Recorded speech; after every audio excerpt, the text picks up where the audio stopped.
14 میں صاف صاف کہا جا رہا ہے کہ اس سے بڑا ظالم کون ہوگا جو اللہ کی مسجدوں میں جانے سے روکتا ہے۔ کعبہ بھی خدا کی مسجد ہے، یہاں مسلمانوں کا نام نہیں ہے۔ کیا غیر مسلموں کو کعبہ یعنی مکہ کے اندر وہاں جانے کی اجازت نہ دینا کیا مسلمانوں کی جانب سے کم ظرفی نہیں، کہیں اور منع کیا گیا ہے؟ تو پھر تضاد سامنے آتا ہے۔ دور حاضر کے سب سے بڑے ملحد اویس اقبال صاحب جو ہے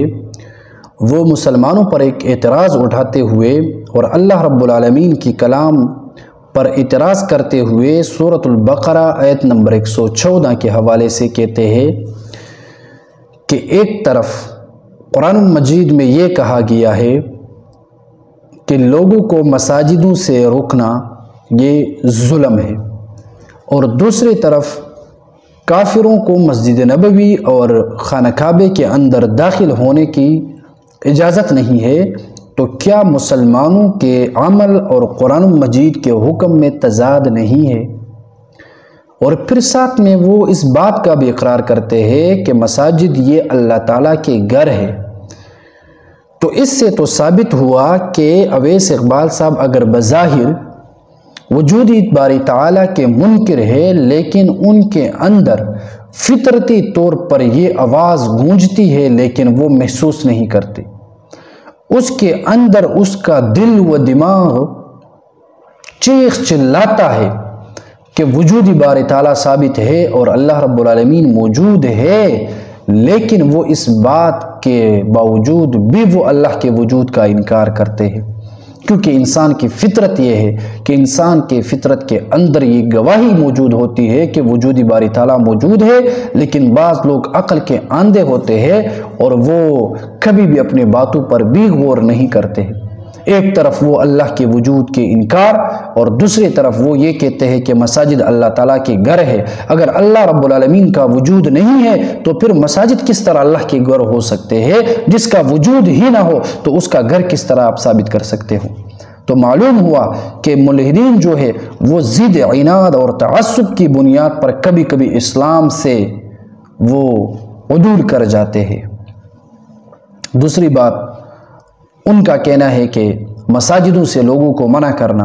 یہ ظلم ہے اور مسلمان غیر مسلموں کو خانہ کعبے کے اندر اجازت داخل ہونے کی نہیں دیتے تو پھر یہ ظلم ہے۔ تو سب سے پہلی بات یہ ہے کہ اویس اقبال صاحب جو ہے انہوں نے قرآن مجید کی جس آیت کا حوالہ دیا ہے وہ دراصل اس آیت کو نہ سمجھ سکے ہیں اور نہ انہوں نے کبھی یہ مشقت اٹھائی کہ وہ قرآن مجید کی اس آیت کو بغور دیکھ لے، بلکہ کسی سے سنی سنائی بات انہوں نے بھی اعتراض کی طور پر پیش کیا۔ اللہ رب العالمین نے کبھی بھی یہ نہیں فرمایا کہ مساجدوں سے لوگوں کو روکنا یہ ظلم ہے، اللہ رب العالمین نے کبھی بھی یہ نہیں فرمایا ہے،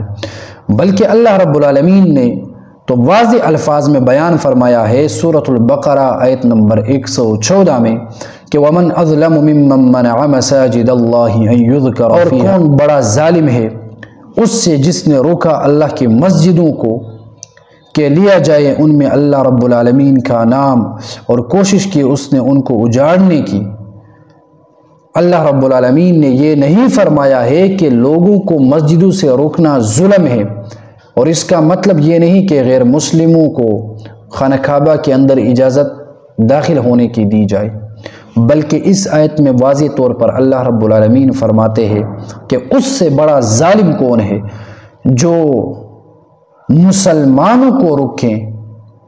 مسجد کے اندر داخل ہونے سے اور اللہ رب العالمین کی عبادت کرنے سے۔ اس کا معنی یہ ہے، لیکن اویس اقبال صاحب جو ہے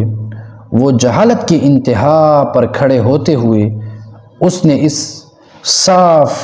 الفاظ کا معنی نہ سمجھ سکے کہ ان یذکر فیہا، کہ اس مساجدوں میں یاد کیا جائے، لیا جائے اسمہ، اللہ رب العالمین کے نام کو۔ اللہ رب العالمین نے اس آیت میں جو واضح فرمایا ہے اس کا مطلب یہ ہے کہ مسلمانوں کو مساجد سے روکنا یہ ظلم ہے، کیونکہ مساجدوں کے اندر مسلمان اللہ کی عبادت کرتے ہیں اور اللہ رب العالمین کے نام کو پکارتے ہیں، اور ظالم ہے وہ لوگ جو مساجدوں سے ان لوگوں کو منع کرتے ہیں جو مساجدوں کے اندر اللہ رب العالمین کی عبادت کرتے ہیں، اور یہ لوگ ظالم ہیں جو مساجدوں کو اجاڑنے کی کوشش کرتے ہیں، مساجد کو خراب کرنے کی کوشش کرتے ہیں، مساجد کو ویران کرنے کی کوشش کرتے ہیں۔ بظاہر اس کا معنی بھی یہی بنتا ہے کہ اس سے مراد کافر لوگ ہیں جنہوں نے فتح مکہ سے پہلے جناب محمد رسول اللہ صلی اللہ علیہ وسلم اور صحابہ کرام کو بیت اللہ شریف کا طواف کرنے کی اجازت نہیں دی، تو اللہ رب العالمین نے فرمایا کہ کون ہے ان لوگوں سے بڑھ کر ظالم جس نے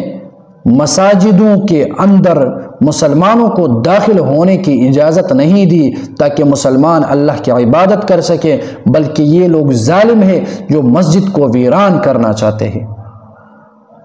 اور اسی طرح نصارہ لوگوں کے جو بادشاہ تھے انہوں نے بیت المقدس کی عزت کو پامال کیا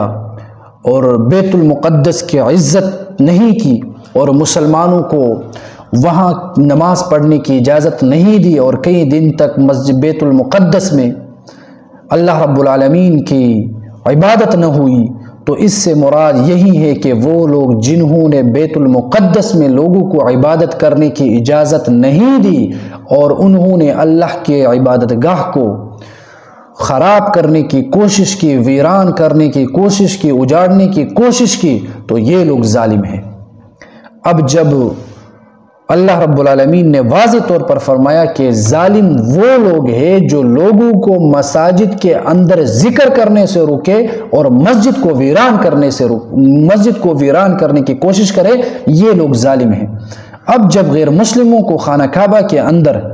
داخل ہونے کی اجازت نہیں دی جاتی ہے تو بظاہر سی بات ہے کہ وہ اس آیت کے مصداق مومن نہیں بن سکتے، کیونکہ غیر مسلم آ کر خانہ کعبہ کے اندر نہ تو اللہ کی عبادت کرتے ہیں، نہ اللہ کی یاد اور ذکر کرتے ہیں، اور نہ ہی وہ اللہ کی عبادت میں مشغول ہوتے ہیں۔ تو جب ان کو منع کیا جائے گا تو پھر اس آیت سے مراد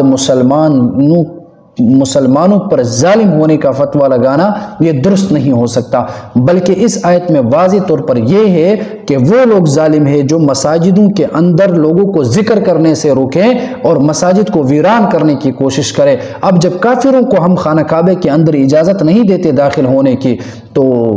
ظاہر سی بات ہے کہ ہم مسجد کو آباد کرنے کی کوشش کرتے ہیں، کیونکہ کافر جو ہے وہ نجس ہے، اور کافر جو ہے وہ جہاں پر اپنا قدم رکھتے ہیں تو وہ اپنی نحوست کی بنیاد پر اس جگہ کو بھی منحوس بنا دیتے ہیں۔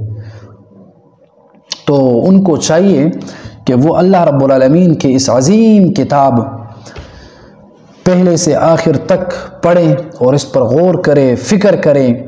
اور سوچیں، تو انشاءاللہ اللہ رب العالمین ان کو ہدایت کی توفیق عطا فرمائے گا کہ وہ براستہ ہدایت پر آ جائے۔ لیکن ان کے اندر اتنا تعصب ہے کہ وہ اسلام کو سمجھنے کی کوشش تو کرتے نہیں، اور پھر وہ اعتراضات کرتے ہیں جو دراصل اعتراضات بھی نہیں ہوتے ہیں۔ اللہ رب العالمین ہمیں اور ان لوگوں کو سمجھنے کی توفیق عطا فرمائیں، اور ہم ان کے حق میں دعا ہی کر سکتے ہیں جو ہدایت کے راستے سے دور ہے اور مردودین کے راستے پر چلتے ہیں۔ ہم ان کے لیے صرف اور صرف ہدایت کی دعا کر سکتے ہیں کہ اللہ رب العالمین ان لوگوں کو ہدایت دے تاکہ وہ غلط راستے سے صحیح راستے کی طرف آ سکیں۔